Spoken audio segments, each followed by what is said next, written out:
Coming up, 2 people are dead after a crash in eastern Kentucky. Dedicated to eastern and southern Kentucky, this is WYMT Mountain News at 11. Good evening, I'm Steve Hensley. We begin tonight with a developing story out of Knox County. Kentucky State Police say 2 people were killed in a crash this evening.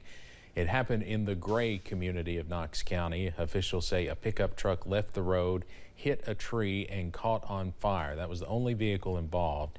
US 25E northbound was closed as first responders cleared the scene, but the road has since reopened. The names of those who died have not been released yet. Hawaii officials say the death toll from this week's wildfires on Maui has reached 67. The extent of the damage and loss of life is still coming to light while many residents return to homes that were burned to the ground. CBS's Jeff Newen has the latest from Maui.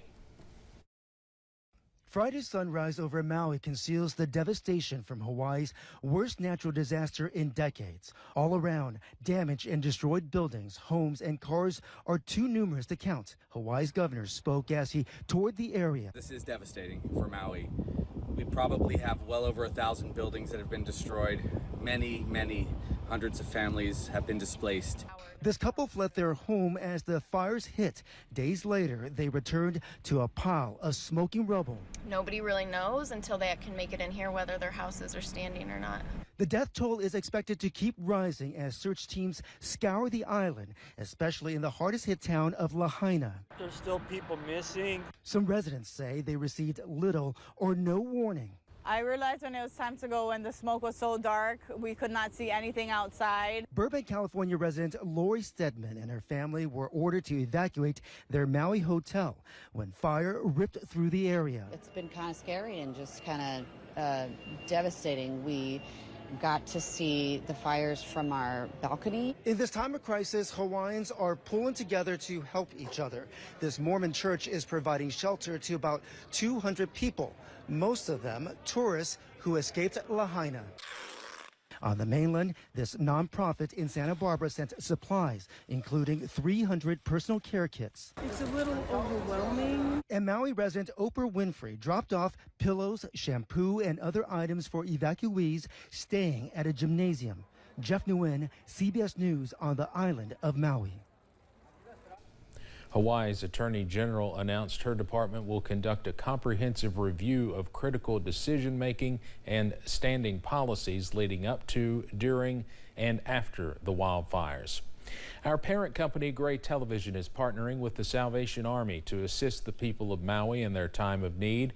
They are on the ground trying to meet the needs of survivors and first responders now. To find out how you can make a monetary donation, just look for the Hope for Hawaii story on our website, WYMT.com.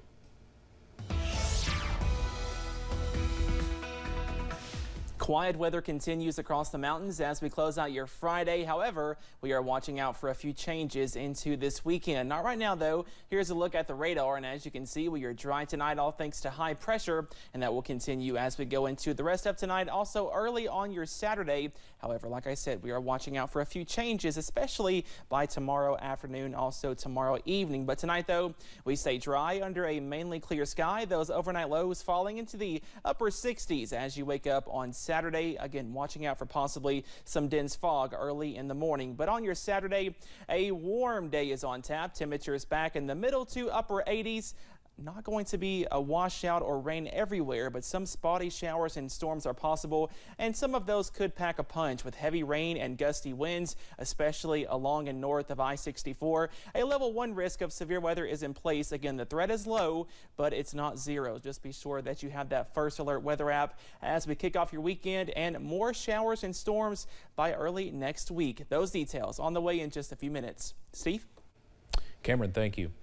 Letters sent in the wake of Floyd County woman Amber Spradlin's murder shows county officials at odds. 1 month ago, Floyd County Attorney Keith Bartley corresponded with the county's fiscal court, trying to discuss the threat of litigation to the court with, quote, misinformation being circulated throughout the county about the 911 center and Spradlin's murder. July 17th, Judge Executive Robbie Williams responded to Bartley's concerns, saying his letter and legal representation where the 911 center or the Spradlin case are concerned is, quote, neither invited nor desired by the fiscal court.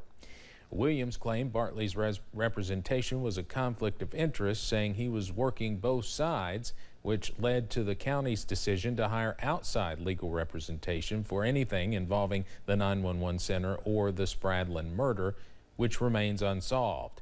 We have contacted both parties about the letters, and you can read their statements and much more about this story on our website. Apple Red Legal Aid works to provide free legal services to people that qualify. The organization received a $10,000 grant to help survivors of domestic violence.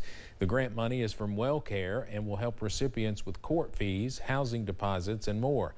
Staff attorney Cassandra Combs says this grant helps give survivors control of their lives again. This grant helps get them into stable housing, which is awesome because many people who are victims do not have access to that. There are a lot of barriers. Combs says because their services are free, Apple Red Legal Aid is always searching and applying for grants. Floyd County Solid Waste is offering a new program to clean up the county. Free dump days are now on the schedule every week, giving residents an opportunity to drop off their trash once a month free of charge. The effort is one way the fiscal court is working to address litter.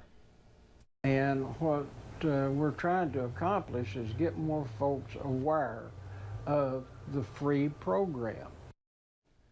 Free dump days are open Monday and Friday from 8 a.m. until 3 p.m.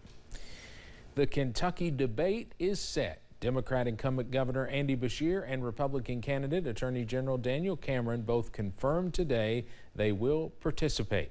The debate is Tuesday, October 24th at the WKYT studios. It begins at 7 p.m. and will air on Gray television stations across the state, including WYMT. There are some very special events happening this weekend, and some of them are already underway, but one in particular is going to be especially eye-catching for just about anyone in the region. You're going to want to head to the backyard for an out-of-this-world sky show.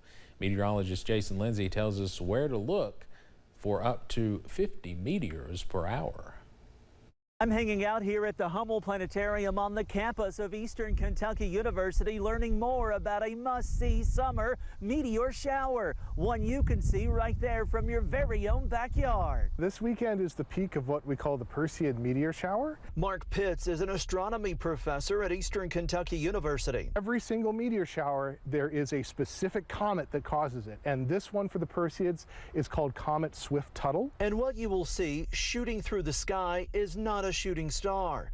It's debris from this comet hitting Earth's atmosphere, heating up and glowing. The ideal place to look for them for the Perseid meteor shower is in the direction of the constellation Perseus, which is going to be rising in the northeastern part of our sky. For the best view, it's important you stay away from city lights. So you want to make sure that the northern-ish part of your sky is as dark as possible. I use two apps here on my phone to help me navigate the nighttime sky: Sky View and Sky Safari. You'll find them both in your favorite app store. On location on the campus of Eastern Kentucky University, I'm meteorologist Jason Lindsay, WKYT.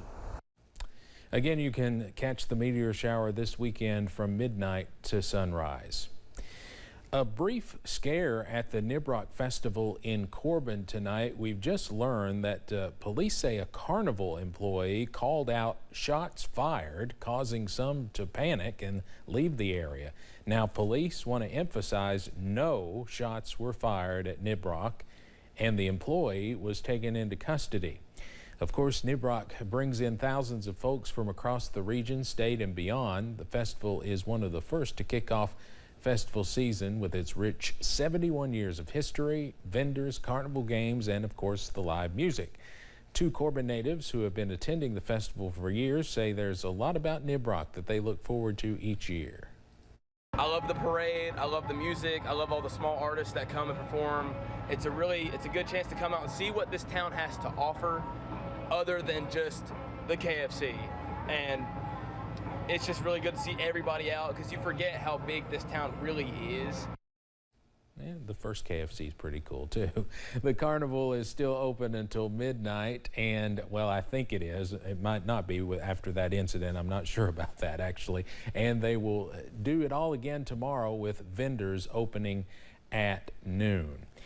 Coming up on Mountain News at 11, the U.S. Attorney General appoints a special counsel in the Hunter Biden probe. Plus, we are watching out for spotty showers and storms into this weekend. All those details coming up after this break.